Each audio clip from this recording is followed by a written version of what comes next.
Në qendrën e votimit mund të paraqiten zgjedhës të veçantë, për të cilët kodi zgjedhor apo aktet nënligjore të KQZ-s kanë parashikime specifike. Në këtë video, ju do të njiheni me kategoritë e këtyre zgjedhësve dhe mënyrën se si Komisioni i Qendrës së Votimit duhet të veprojë. KQV lejon që ky zgjedhës të ndihmohet nga zgjedhësi që është në radhë, kur këtë ndihmë e kërkon vetë zgjedhësi. Zakonisht, zgjedhësi në radhë është një familjar i tij. Komisioni i Qendrës së Votimit lejon që zgjedhësi të ndihmohet, por duhet që personi që ndihmon të jetë në listën e zgjedhësve të asaj qendre votimi dhe të pranishëm në qendrën e votimit. Komisioni i Qendrës së Votimit verifikon nëse të dy zgjedhësit janë në listën e votimit të asaj qendre. Më pas, zgjedhësi që kërkon ndihmë për të votuar kryen identifikimin elektronik, ndërsa personi që do ta ndihmojë atë para se të shënojë në fletën e votimit bën një deklaratë në librin e protokollit të mbledhjeve në modelin përkatës. Zgjedhësi i shoqëruar nga personi që do ta ndihmojë hyn në dhomën e fshehtë. Një person mund të ndihmojë vetëm një zgjedhës që nuk mund të votojë vetë. Sekretari i Komisionit të Qendrës së Votimit regjistron dhe dokumenton rastet e zgjedhësve që për arsye fizike nuk mund të votojnë vetë. Kujdes, antarët e Komisionit të Qendrës së Votimit apo operatori nuk mund të ndihmojnë asnjë zgjedhës që nuk mund të votojë vetë.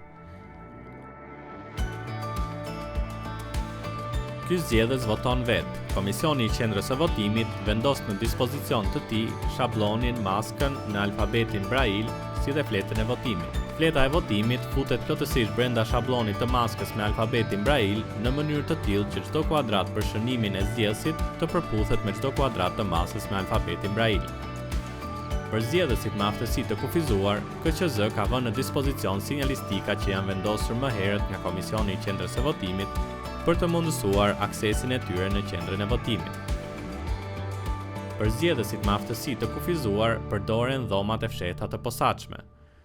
Çdo qendër votimi disponon një dhomë të fshehtë të posaçme. Komisioni i Qendrës së Votimit në këtë rast orienton zgjedhësin drejt dhomës së fshehtë. Zgjedhësi që paraqitet me vendim gjykate për të votuar në atë qendër votimi ka të drejtë të votojë në atë qendër votimi. Sekretari i komisionit mban vendimin e gjykatës dhe bashkëlidh me shënimin e mbajtur. Kjo, pasi vendimi i gjykatës është marrë vetëm për të përcaktuar qendrën e votimit se ku do të votojë ai zgjedhës. Për këtë arsye, ky vendim gjykate administrohet nga Komisioni i Qendrës së Votimit. KQV lejon operatorin teknik të vijojë me identifikimin e zgjedhësit që paraqitet me vendim gjykate.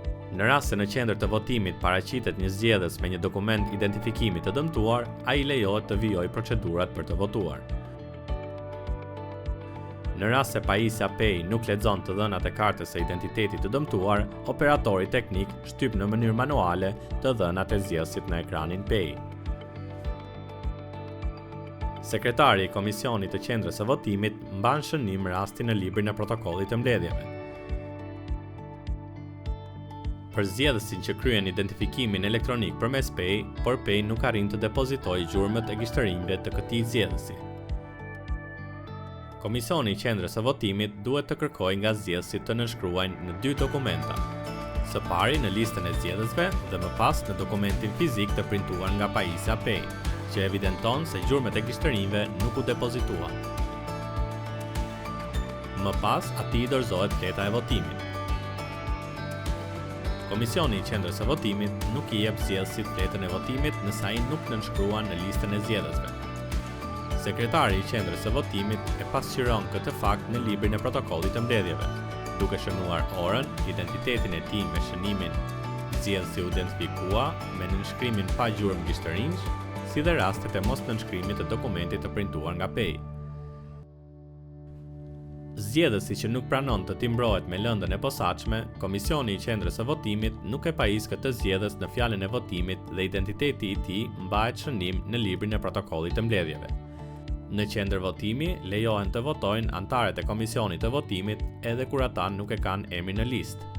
Antarët e KZAZ, të pajisur me vërtetim të posaçëm, lëshuar nga sekretari i KZAZ.